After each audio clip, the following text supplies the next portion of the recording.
اعتکاف کا طریقہ عبادت کی نیت سے اللہ تعالیٰ کے لیے مسجد میں ٹھہرنے کا نام اعتکاف ہے۔ اعتکاف کی 3 قسمیں ہیں: اعتکاف واجب، اعتکاف سنت، اعتکاف مستحب۔ اعتکاف کا وقت: رمضان شریف کی 20 تاریخ کے دن سورج چھپنے سے ذرا پہلے سے رمضان کے 29 یا 30 یعنی جس دن عید کا چاند نظر آ جائے اس تاریخ کو دن چھپنے تک اعتکاف سنت موقعہ رمضان کے آخری 10 دنوں میں کیا جائے گا، یعنی 20 رمضان کو سورج ڈوبنے سے پہلے اعتکاف کی نیت سے مسجد میں داخل ہو جائیں اور 30 یا 29 رمضان سورج ڈوبنے کے بعد مسجد سے نکلے۔ یاد رکھیں کہ اعتکاف سنت موقعہ کفایہ ہے، یعنی محلے کے سب لوگ چھوڑ دیں، ایک بھی نہ بیٹھے تو سب آخرت کے محقازی سے بری ہو جائیں گے۔ اس اعتکاف میں بھی روزہ شرط ہے، مگر وہی رمضان کے روزے کافی ہیں۔ مسئلہ: مرد کے لیے ضروری ہے کہ مسجد میں اعتکاف کرے اور عورت اپنے گھر میں اس جگہ اعتکاف کریں گے جو جگہ اس نے نماز پڑھنے کے لیے مقرر کی ہو۔ اعتکاف کرنے والے صرف 2 اجروں کی وجہ سے مسجد سے باہر نکل سکتا ہے: اجر طبعی جیسے پاخانہ اور غسل فرض و وضو کے لیے، اجر شرعی جیسے نماز جمعہ کے لیے جانا۔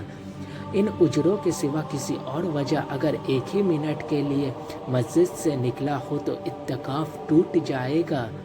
مسئلہ: اعتکاف کرنے والا دن رات مسجد ہی میں رہے گا، وہیں کھائے پیے سوئے، مگر یہ احتیاط رکھے کہ کھانے پینے سے مسجد گندی نہ ہو پائے۔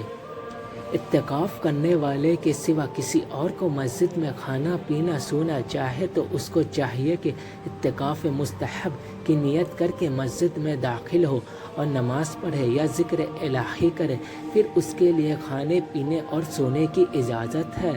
اعتکاف مستحب یہ ہے کہ جب کبھی دن یا رات میں مسجد کے اندر داخل ہوں تو اعتکاف کی نیت کر لے، جتنی دیر تک مسجد میں رہیں گے اعتکاف کا ثواب پائیں گے۔ نیت میں صرف اتنا دل میں خیال کر لے اور منہ سے کہہ لینا کافی ہے کہ میں نے خدا کے لیے اعتکاف مستحب کی نیت کی ہے۔ مسئلہ: اعتکاف کرنے والے کے لیے بلا اجر بے وجہ مسجد سے نکلنا حرام ہے، اگر نکلنا ہو تو اعتکاف ٹوٹ جائے گا، چاہے قصداً غلطی سے نکلا ہو یا بھول کر۔ اسی طرح عورت نے جس مکان میں اعتکاف کیا ہے اس کو اس گھر سے باہر نکلنا حرام ہے، اگر عورت اس مکان سے باہر نکل گئی تو خواہ وہ قصداً نکلی ہو یا بھول کر، اس کا اعتکاف ٹوٹ جائے گا۔ اعتکاف کرنے والا بالکل ہی چپ نہ رہے، نہ بہت زیادہ لوگوں سے بات چیت کرے، بلکہ اس کو چاہیے نفل نماز پڑھے، تلاوت کرے، علم دین کا درس، اولیاء و صالحین کا حالات سنے اور دوسروں کو سنائے، کثرت سے درود شریف پڑھے اور ذکر الہی کرے اور اکثر باوضو رہے اور دنیا داری کے خیالات سے دل کو پاک صاف رکھے اور باکثرت رو رو کر گر گرا کر اللہ سے دعا مانگے۔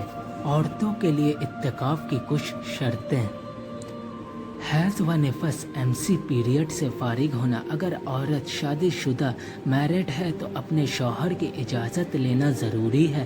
اپنے گھر میں نماز کی جگہ یا کوئی ایک پاک جگہ اعتکاف کے لیے مقرر ہو۔ اعتکاف کیا ہے وہاں سے شرعی ضرورت کے بغیر نکلنا جائز نہیں، وہاں سے اٹھ کر گھر کے کسی حصے میں بھی نہیں جا سکتی، اگر جائیں گے تو اعتکاف ٹوٹ جائے گا۔ اسلامی بہنوں کو اعتکاف کی جگہ سے ہٹنے کی وہی احکام ہیں جو اسلامی بھائیوں کے ہیں۔